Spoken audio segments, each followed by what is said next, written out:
F. Foundation's first season has officially wrapped with its season finale, which saw the first chapter of Apple TV Plus' most ambitious show come to a conclusion.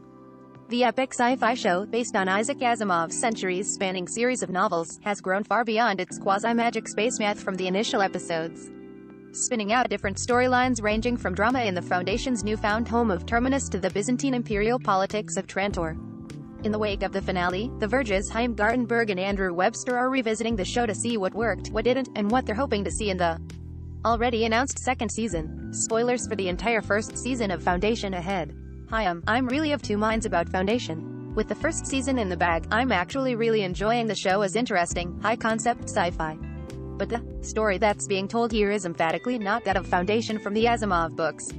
I get that there's bound to be differences in adapting a 7-book series, not counting the expanded Empire and robot stories that Asimov later tied into a mostly cohesive whole that was retroactively forged into books out of numerous short stories aiming to tell a story spanning 1,000 years of human history.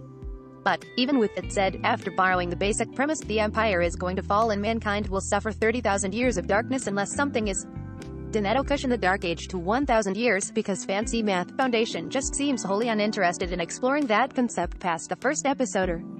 The individual stories here are generally interesting on their own. The genetic dynasty of a succession of Lee Paces ruling the crumbling empire within.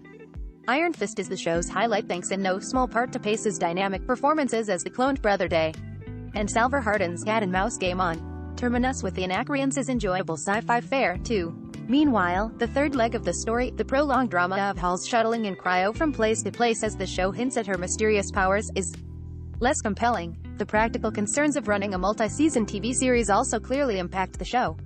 Some characters, like the Cleon clones or the seemingly immortal robot Demerzel, play well into the themes of the series and help give way to the sheer size and scale of the Empire.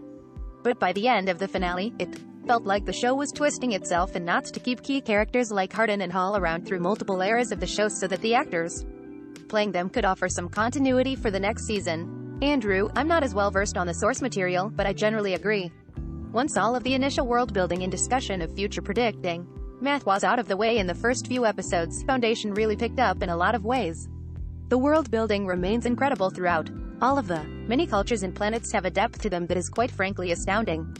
That goes for the big things, like the desert planet's incredibly detailed religious beliefs and ceremonies, or the sheer scale of the landscapes you see, to the smaller moments, like the scratches on an old spacesuit or the way each culture has its own particular style of dress and armor. You can tell there was a huge budget here, and it was put to good use.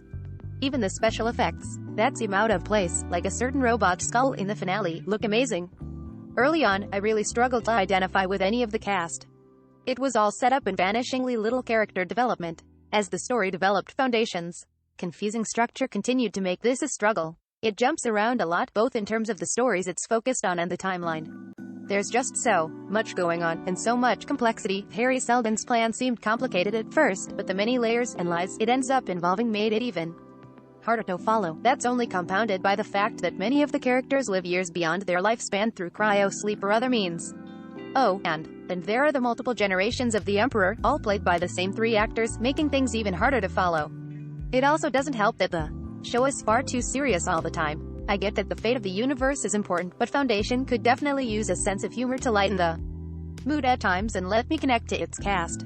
It wasn't until episode 8, where Lee Pace's Emperor faces a life-threatening trek through a desert, where I felt like I was finally getting to know these characters. Up until then, the show seemed more focused on the universe as a whole than it did the individual people whose stories it's telling. Once it slowed down, though, and allowed viewers longer and quieter moments with the cast, it really worked. And like you said, even when they don't have much to work with much of the cast here, it is great with what's in front of them, especially the villains. Pace exudes a cold, calculating menace that borders on sociopathic, while Kubra Sate, as the Grand Huntress of the planet of Anacreon, is terrifyingly focused on vengeance above all else. Another highlight is Tina Miller as a devout religious leader who stands tall against the Empire. Hi, I'll join you in praising the world building. Foundation always looks incredible, from claustrophobic hallways on a derelict ship to the sweeping salt deserts to the stark stone of Terminus.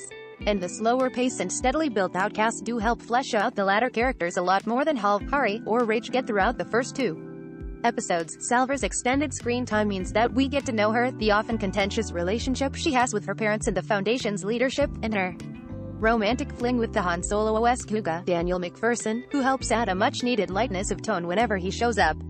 The show also uses the time to raise some thoughts about the idea of religion and faith versus science and human effort, and the blurred lines between them, particularly as Seldon's elaborate plan is revealed to help establish himself as a mythological figure in the history of the Foundation. It's these sorts of parallels that Foundation doesn't quite fully dig into, although hopefully the show will continue to explore those areas in Season 2.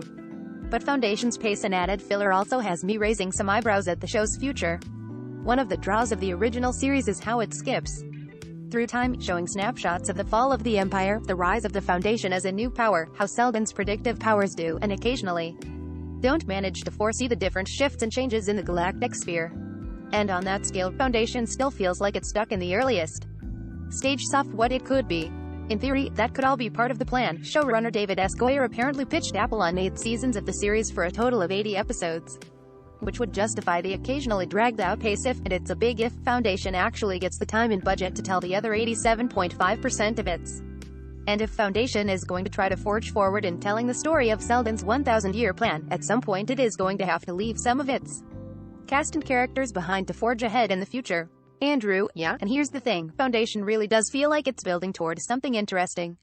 But in these 10 episodes, it hasn't reached that destination yet. It's more like an extended prologue than its own story. Much like Hari Seldon's followers, the show demands a lot of faith from viewers.